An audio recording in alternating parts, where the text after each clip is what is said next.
Well, it's Halloween, or Samhain, or All Hallows Eve, or Samhain if you don't know how to pronounce stuff. So, well, let's celebrate. So, of course, obviously, when we were back, I mentioned a special Skyrim video. So, of course, for tonight, I will be counting down each Daedric quest in Skyrim from best to worst. So, well, actually, no, it's worst to best.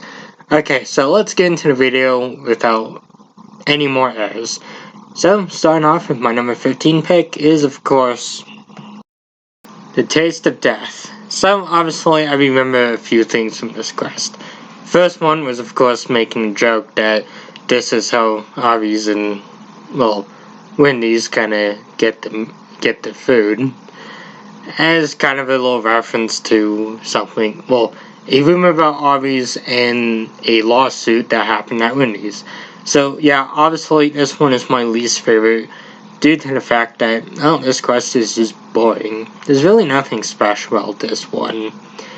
Aside from the fact that, well, you kind of do something pretty evil. But even then, you kind of do other evil stuff in other Daedric quests. So this one is really nothing special. So, moving on to a slightly better one, but still one of the worst Daedric quests. At number 14, I of course have the Whispering Door. So this one is given to you by Mephala, and, well, it's one of the worst quests in the game. I'm not even joking. This one's pretty short. Basically, y'all's children are just, they're going through stuff, and it's kind of up to you to figure out what it is. Turns out, one of his sons, well, one of y'all Balgruuf's sons, is of course being talked to by an evil Daedric prince. The reward for this one is of course a sword. Not just any sword, but katana. A katana that is kind of boring and kind of gets outclassed by other weapons in the game. So, moving on from mid. Of course, my number 13 pick is, of course, The Cursed Tribe. Yeah, so this one's pretty stupid. Pretty much, yeah, it's a cursed tribe. Nothing really special about that. You, of course, gotta slay this giant, and, of course, slay the chief. You get this giant warhammer, and it's kind of just there. It's just a generic quest, and it hurts more because it's a generic Daedric quest. These quests are usually, well, pretty interesting and kind of have you do some twisted stuff. But this one doesn't really have you do anything. So, moving on. Braithia's Calling is of course my next pick, and I meant to make a reference to a Lady Gaga song when I did that quest review. So, just pointing that out there. Yeah, I'm honestly surprised it's that high up on my list. I mean, in retrospect, this list kind of was being worked on, like, I think when it was still halfway through these. But yeah, Braithia's Calling is just nothing special. Again, it's just a generic Daedric quest, but at least it's a little more interesting than the previous ones I've covered. So once again, moving on from, now, another mid-quest. The Only Cure is next, and this one, honestly, again, another boring quest, except this one, honestly, this one probably should have been at number 15. This one, you go for giant dwarven ruin to kill this skull, and that's really it. You get a giant satellite dish as a reward, and you get to talk to some rats.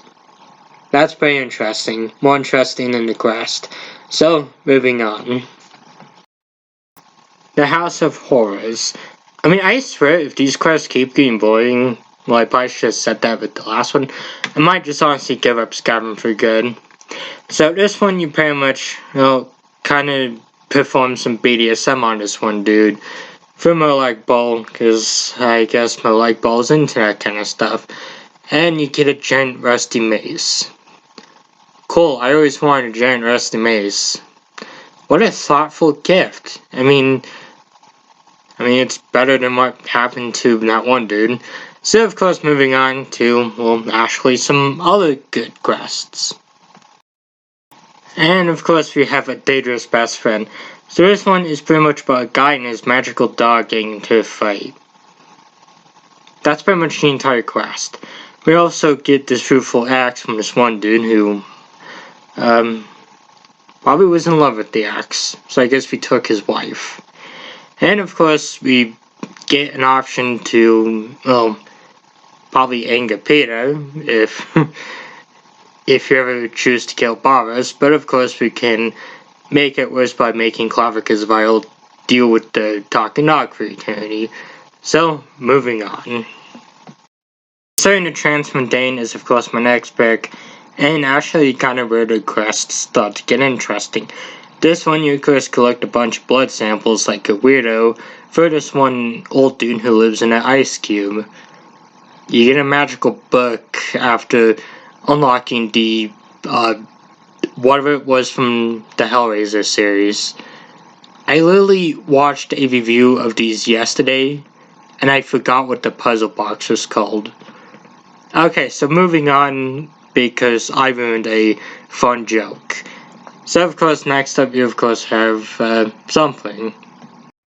And of course that something is of course some idiot trying to repair a broken sword. And I'm still stuck on what the puzzle box from the Hellraiser series was called. I know it was like the configuration thing, but at the risk of embarrassing myself, I'm just gonna move on. So yeah, this one's pieces of brass. You're pretty much just trying to recover pieces of a broken dagger because this one guy is kind of stupid enough to think that Moon's Dagon will listen to his pleas. And guess what? Moon's Dagon kind of wants to kill him. So basically, a lesson learned is that, just don't pray to Daedric gods.